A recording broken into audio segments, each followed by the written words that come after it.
Are you okay? I thought, oh my God! Ouija board, one of the most controversial objects in supernatural society.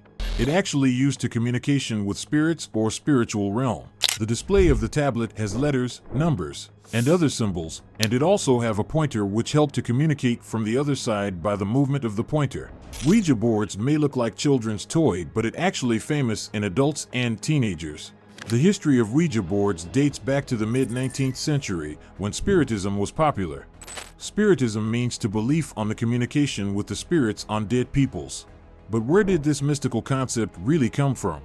And exactly who invented it and why? And also, is it really the medium between living world and spirit realm? So, stay with us to know the truth. To understand the Ouija board, we must first unravel its origins. It all began in the late 19th century, a time of spiritualism and fascination with the afterlife at its peak. The Ouija board, as we know it was, claiming to communicate with the spirits, was invented in 1890 by the Elijah Bond, Charles Kennard, and William H. Maupin. Some say that the credit goes to a woman named Helen Peters, a medium, for coming up with the name during a seance. However, the concept of a talking board for spiritual communication has more complex origins. The Ouija board, also known as a spirit board, talking board, or witch board, is a flat board marked with the letters of the Latin alphabet, along with various symbols and graphics. It uses a planchette, a small heart-shaped piece of wood or plastic, as a movable indicator to spell out messages during a seance. Participants place their fingers on the planchette, and it is moved about the board to spell out words. The popular belief the name Ouija was a combination of the French and German words for yes is a misconception. In fact, the name was given from a word spelled out on the board when medium Helen Peters Nosworthy asked the board to name itself. When asked what the word meant, it responded good luck, it emphasizing the board's ability to answer questions posed by participants. The actual inventor of the Ouija board remains somewhat mysterious, as there are conflicting accounts. Regardless of the exact origin, the Ouija board quickly gained popularity, becoming a cultural phenomenon that has endured for over a century. In the early 20th century, as spiritualism gained traction, the Ouija board emerged as a cultural phenomenon. It became a must-have item, capturing the imagination of a society eager to connect with the supernatural. Its popularity surged in the early 20th century, fueled in part by the spiritualist movement, World War I, and the influenza pandemic, which heightened people's interest in connecting with deceased loved ones. But soon, whispers of unexplained phenomena and eerie occurrences began to surround this mystical board. Controversy has always been a companion to the Ouija board. Throughout the history, many people have reported that they witness unnatural situations when they try to communicate with their loved ones. After that incident, many people argue that it opens doorways to malevolent forces, inviting spirits with dark intentions into our world. Even our entertainment industry have played a significant role in amplifying these controversies, depicting the Ouija board as a conduit for evil entities. Tales of possessions. Haunting and demonic encounters have fueled the fear associated with this seemingly harmless game.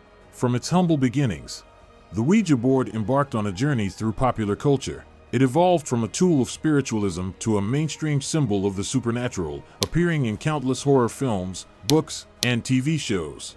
Its presence in the horror genre has cemented the Ouija board as an icon of dread. Filmmakers and writers have exploited its mysterious allure, weaving tales of terror that continue to haunt our nightmares.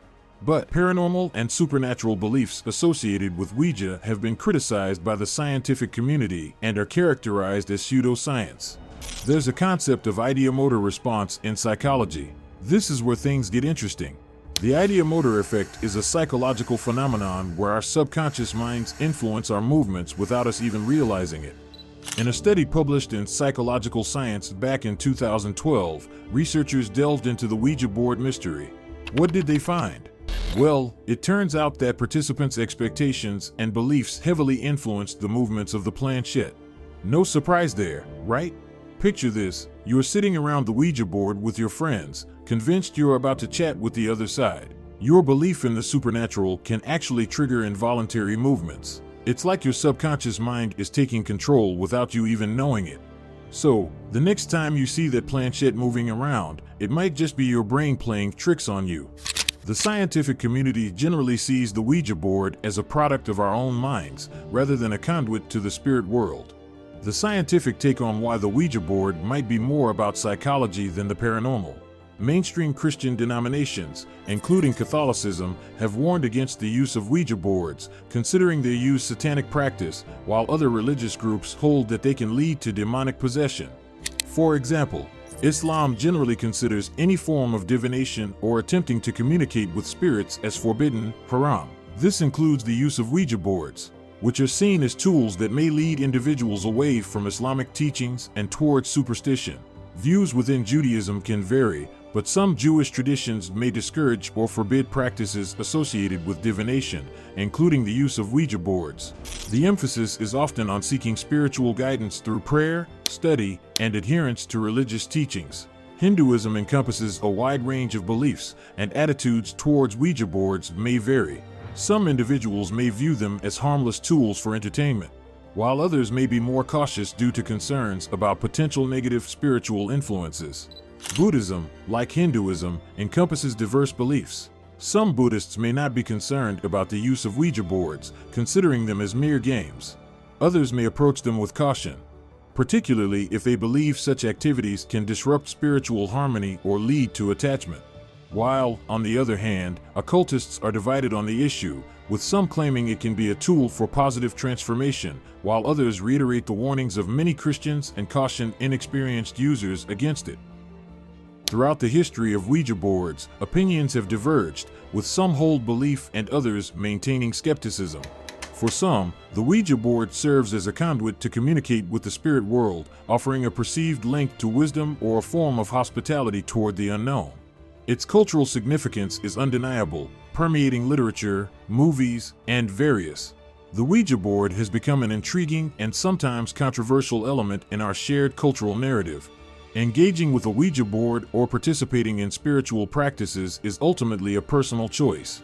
Individuals approach these activities based on their unique beliefs, experiences, and cultural backgrounds. It is crucial to acknowledge and respect the diversity of perspectives surrounding these practices.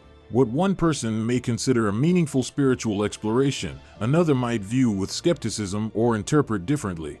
In a world with a rich tapestry of beliefs and practices, fostering understanding and acceptance becomes paramount.